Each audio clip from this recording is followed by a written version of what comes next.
We got more. Everybody else, are we good? Think we're good?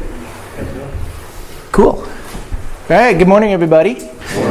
So we're doing, today we're going to do Irrigation 101, which is obviously just the name I gave this. This is just a quick overview of irrigation. Now, you might be thinking to yourself, okay, we're not an irrigation company really, which is true, except for the fact that irrigation is a critical component of keeping the lawns healthy, making sure they get enough water. So the more you guys can understand this, the better it's going to work in terms of giving the customers the right kind of advice and even identifying and seeing problems that are associated with irrigation on the lawn. So we're going to be talking about this more and more as we go through the year.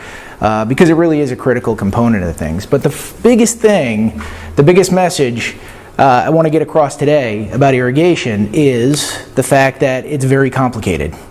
Okay, it's way more complicated than I think most people really understand. I think a lot of folks out there, even people within our industry, just have this idea that as long as you get water on the lawn, it's fine. That's all you need. You just need to get water down. But it's a lot more complicated than that. And we see a lot of customers, I'm sure you guys have seen a lot of customers who have irrigation systems at their home, and yet they're still suffering from irrigation-related problems. Okay, so that should give you an idea right there that it's not as simple as just putting water down. There's a lot more to it than that. So just to give you an idea here, here's a book I stole off of Chad's desk this morning. It's a nice big thick book that he used for getting the irrigation auditor certification recently. And this, before you even crack this book, it already assumes a pretty strong baseline knowledge of how irrigation works, proper design, proper installation, things like that. And then you got this whole thing going into different net precipitation rates, data recording worksheets, auditing equipment, valve, zone flow, a whole ton of stuff in here that's, above and beyond, way beyond anything we're going to go over today. So today we're just going to do a brief overview. One of the things to kind of keep in mind, not only is it's very complicated, but let me just give you an example of what I'm talking about. In some cases, improper, poor irrigation practices are actually worse than not watering at all. Okay, sometimes you're better off just not even watering if you're going to do it wrong. Okay, so that's a little counterintuitive. Some people think, well, if some water is better than none. It's usually true, but sometimes it's not. For example, if you've got in the summertime, if it's really hot and dry out, and the grass is kind of like under that stress where it's going to be going dormant, and you're doing light, infrequent waterings, okay, what that can sometimes do is kind of really mess up the grass. It'll get the grass to try to grow a little bit, and then it'll use up some of the carbohydrates, the food reserves that it has. And then those are gone, and then it dries out again. It's kind of barely hanging on to life, and in the process, it's using up all the food reserves that it has so that it gets even weaker and weaker. Okay, does that make sense? You're not really giving it enough water to keep it going strong, so it ends up using up what little it has. You'd be better off in those cases just letting it go dormant. It's going to look ugly, it'll be brown, but at least it'll have those food reserves sort of sitting there in the roots for once the weather gets better, and it can start to bounce back and look good again. So that's just one example of how, it's a little bit more complicated than I think a lot of folks tend to think. So it's also one of the most critical aspects of turf science, okay? So that's one of the reasons we're going to talk about it. But today, like I said, if you think about, here's, the whole body of irrigation knowledge that you could potentially have. Most people really are only aware of just like an iceberg, they're just aware of what's above the surface. There's so much more to learn and understand that none of us would probably even deal with on a regular basis. But it's a very deep subject. I did take one irrigation class when I was in college. It was one of the hardest classes I took. It was very detailed and kind of humbles you. Okay, so today I think what we're going to be doing is just kind of doing what's above the red line here, just a little bit about it. Okay, we're going to talk just sort of the top line stuff. So we're going to talk about when, why, how, and how much. So first off, like I said, irrigating improperly is probably worse off than not irrigating at all in many cases. So now this is actually probably, I think, I pulled this picture offline because I thought it was funny. Clearly these are not very good sprinklers for a lawn, but I think this is more for kids running around and playing, and so that's but I thought it was funny. But this would not be a good way to water the lawn because you're going to be getting a lot of water right around those things and not really much of anywhere else. And like I said, this is the reason we're here today is because this is such a critical component of the overall process of trying to make a lawn look good. As you can see, there's many different ways you could split this up, but here's just one example of a way you could look at overall lawn maintenance. What do lawns need? Here's just a combination of things. No matter how you look at it, no matter how you cut it up, water and irrigation is going to be an absolutely critical part of it.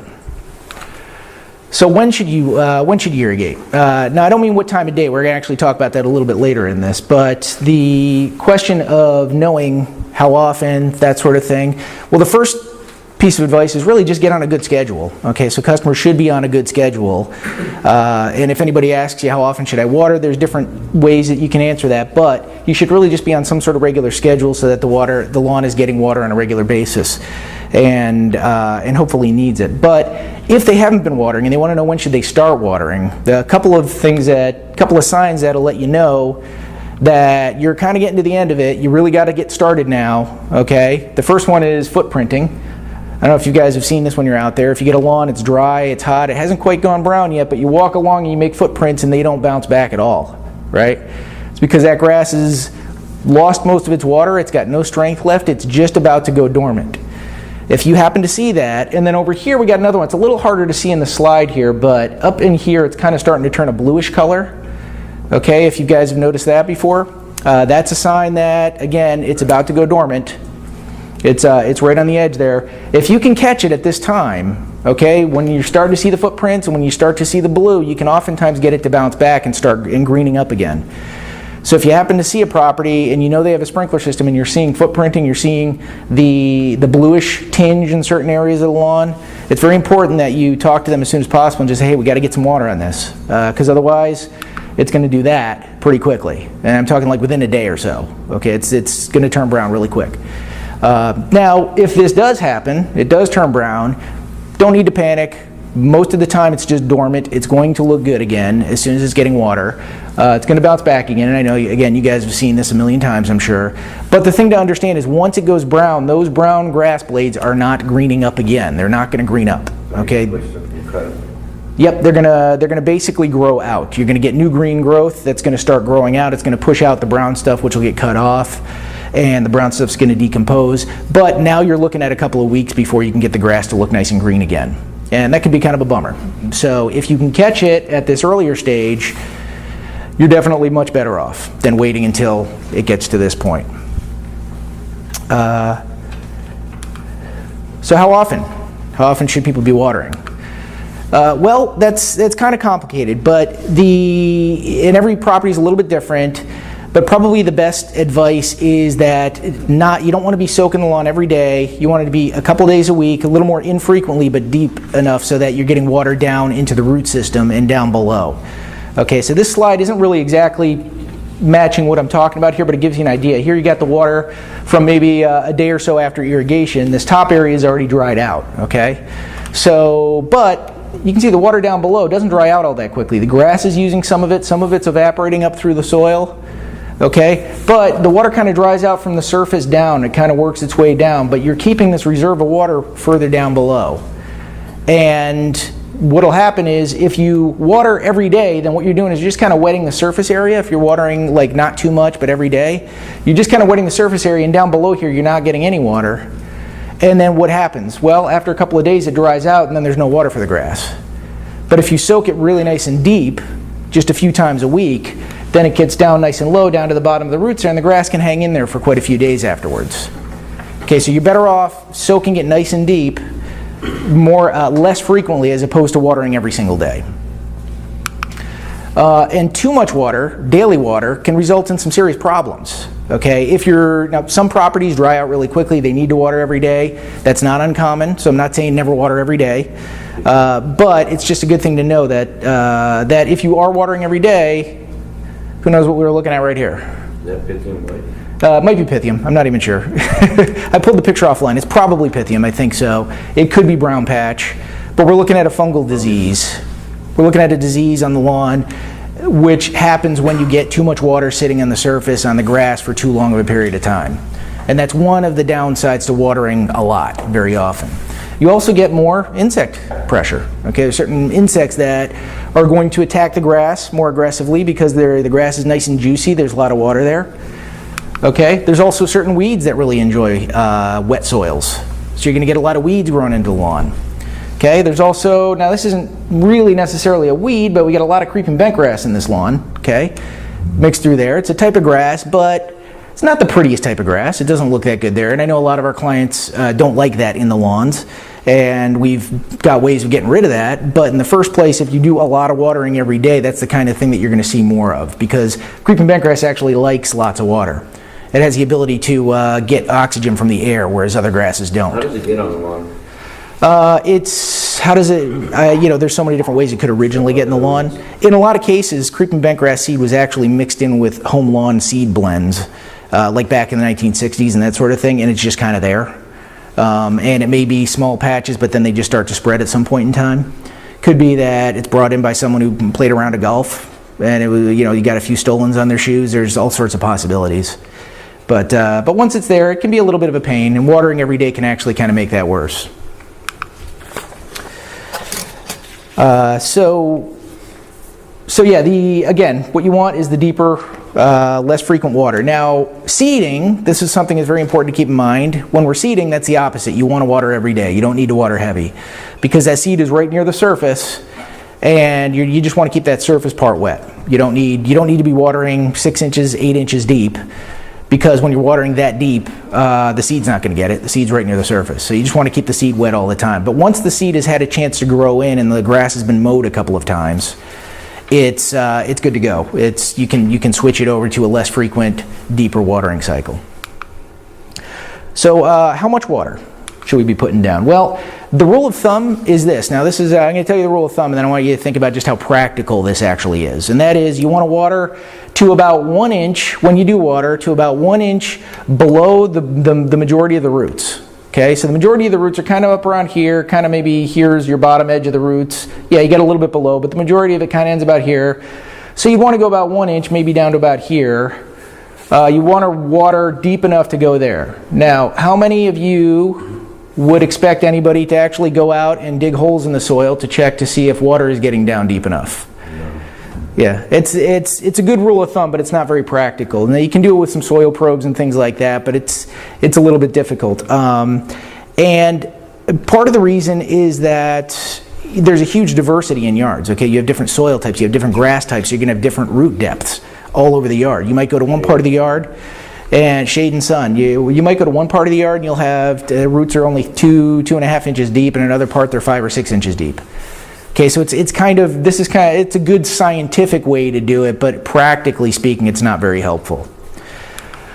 And then also, if you want to look at the soils, here's a chart. It's a little bit difficult to grasp at first, but what you're doing here, this is showing the number of inches of water you put down. Okay, so you put down, so imagine you're watering a lawn and it doesn't soak in at all. Imagine it's like the bottom of a swimming pool. It's just a plastic sheet or something.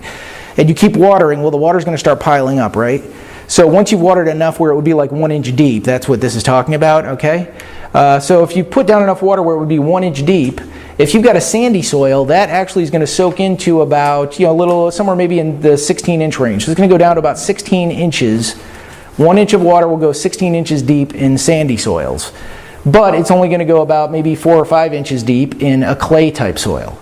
So that's a huge difference right there. Okay, you're looking at about roughly 4 times as deep in the sandy soil. So right there we're talking about big differences in terms of how far down the water goes, just depending on what kind of soil you have. And you can see it just goes out 3 inches. It'll go down maybe about 13 or 14 inches in clay, but it's going to go down to maybe around 40 inches in sandy soil. So just a huge difference. It's going to go down much quicker. This is called an evaporation pan. This is another technique that could be used just as a guide to know how much. Now, this works with the environment, what's going on in the environment. So think about it. If it's hot, if it's dry, if it's a lot of wind, things are going to dry out quicker, right? So you're going to need to adjust your irrigation to account for that.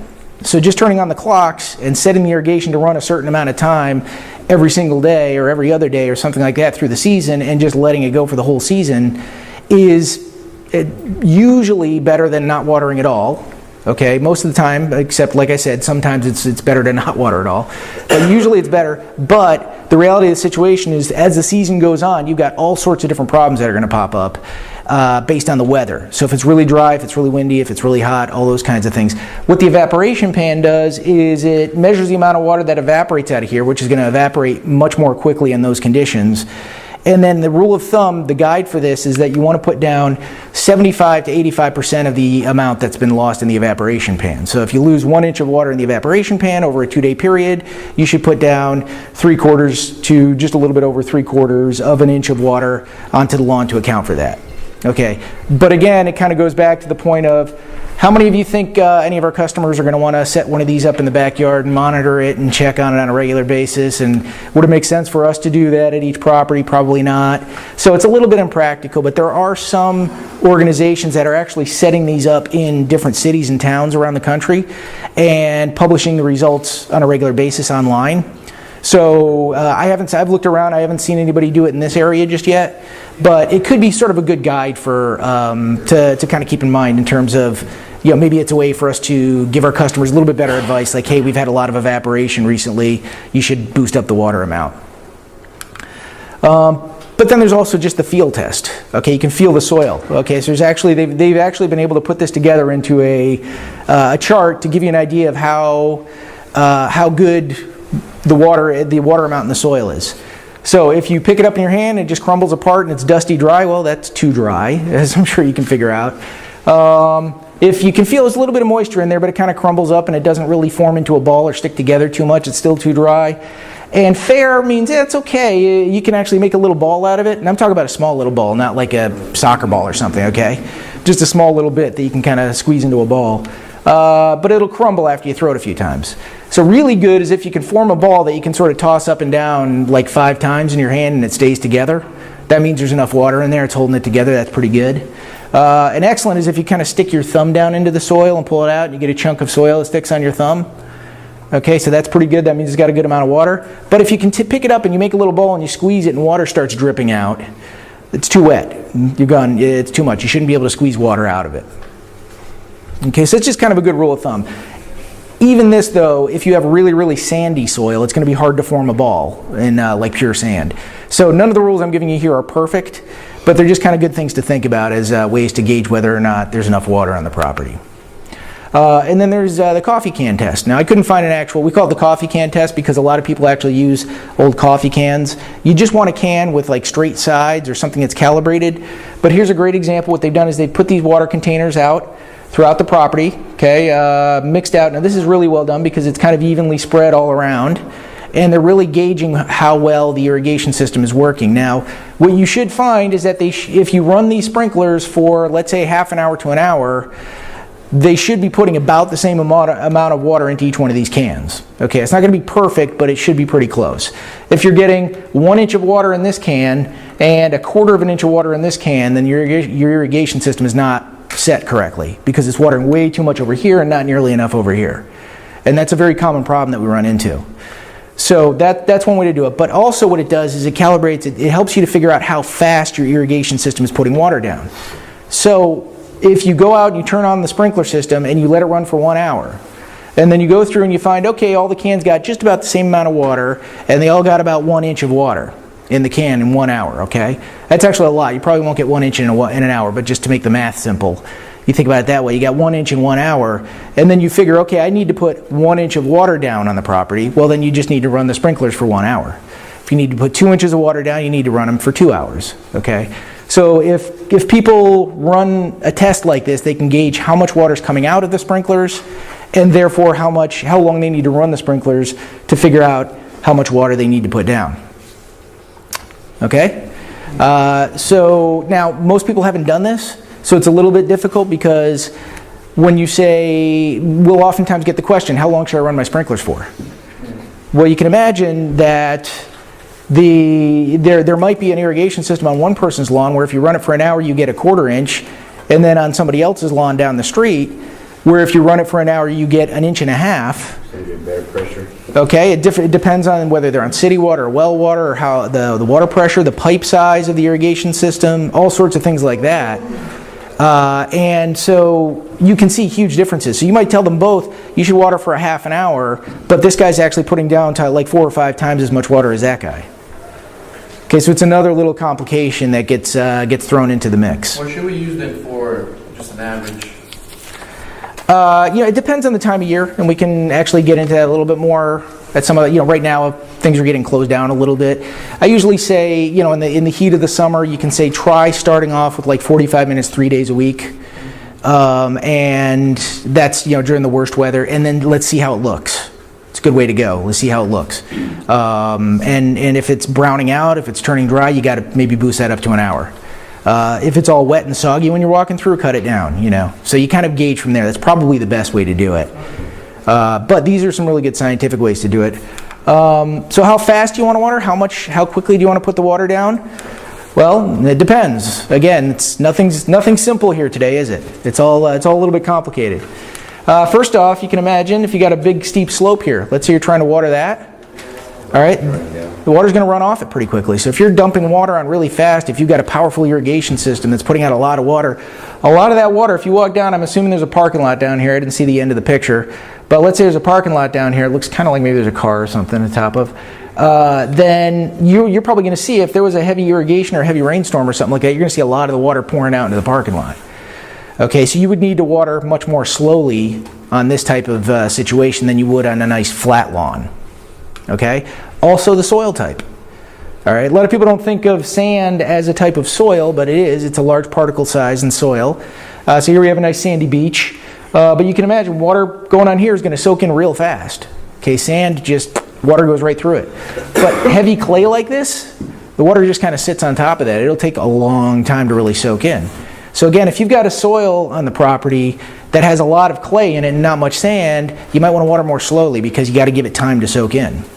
So somebody might have an irrigation system on the house and they might want to switch the nozzles on the sprinkler so they're not putting out too much water if it's like that. But if it's like this, yeah, use the heavy nozzles that can put out tons of water. And then compaction. Okay, if an area's been driven over a whole bunch of times and it's really hard and compacted, then the water's not going to soak in very quickly. So you might have to, if there's an area where it's just chronically compacted for some reason, it may be an area where you just need to dial it down and let the sprinklers go for a little bit longer, but lower amounts over a period of time. And then also you got thatch layers in the lawns. This is one of the reasons why we aerate lawns, because we want to keep the thatch layer under control. Okay, but the thatch layer is this middle layer right here in between the red dotted lines, and that acts like a sponge. Okay, that soaks up the water. So you're putting water down, and the thatch is just soaking it up and holding it there. And then if you're putting it down really fast, that gets soaked up, and then the water just kind of starts running off because it's not the thatch is holding, it's not letting it go through. But if you water a little bit more slowly, then that actually starts to build up pressure, and it'll start to get water down into the soil. Okay, so again, this is an area where you'd want to water it a little more slowly. And we did the wetting agents thing. I think you guys all watched this video earlier in the year, right? So wetting agents can help. This is one thing I want to keep in mind. That the stuff that we're putting down, we're talking about how it's hard for the water to get down into the soil. Well, if we use wetting agents, and a lot of our customers did that this past year, and I think we noticed a big difference in terms of the quality of the properties. Those can really help to get the water down into the soil a little bit more quickly. So that's the one good thing. Otherwise, there's just lots of things to keep in mind in terms of how fast to do it. When did we watch that video? A little bit earlier in the year. Do you guys, we can watch it again. It's just like 2 minutes. All right, we'll watch it. Here, let me watch it. Let me go ahead and play it. Thought you guys saw it. Does your lawn dry out quickly and turn brown in the summer months? Is it difficult to get enough water on the grass, perhaps due to the limits of your well? The brown grass is due to a lack of enough water. But what if you could help your lawn stay green and healthy with much less water?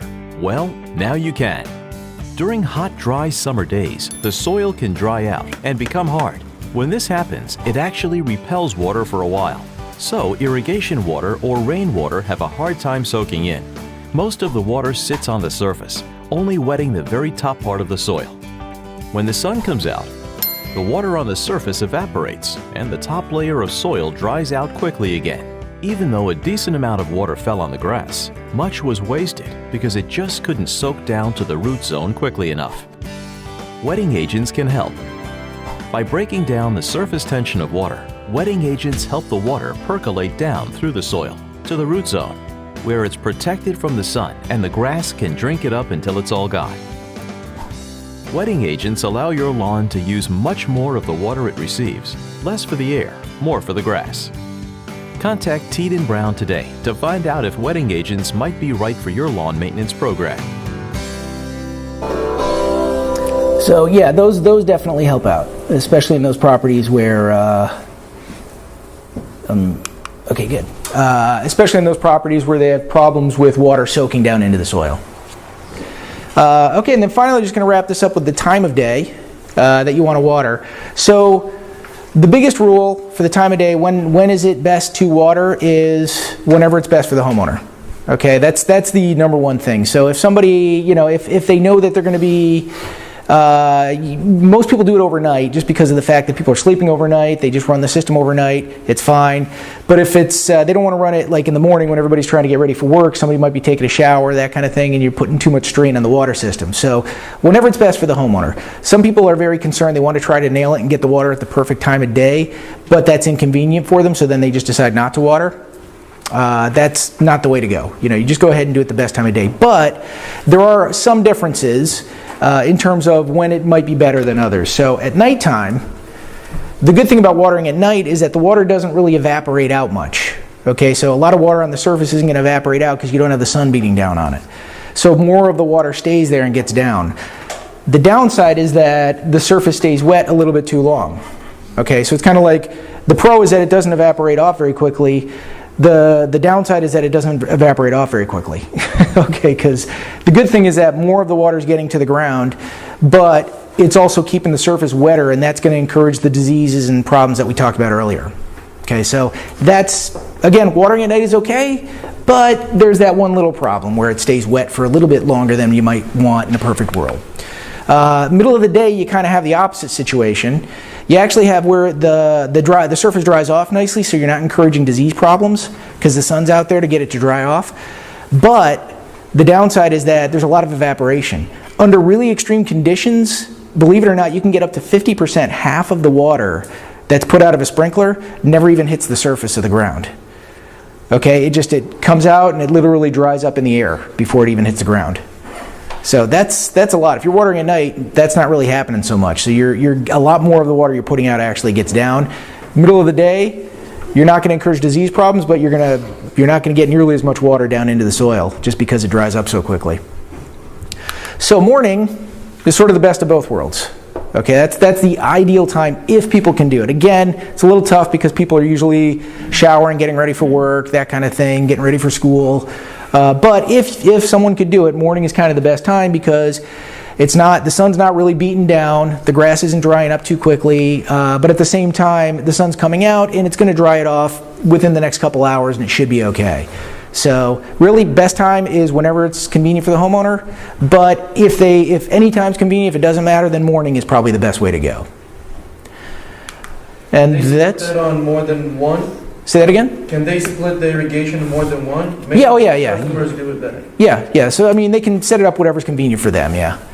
So, all right. Well, you guys all have a booklet which kind of explains all the things I've been talking about here. It's just about 5 or 6 pages as opposed to this monster thing that Chad had to go through. So I encourage you to read through that, and we'll do more of these in a little bit more detail about stuff. But thank you very much, and have a great day, guys. Thank you. Guys, just a reminder.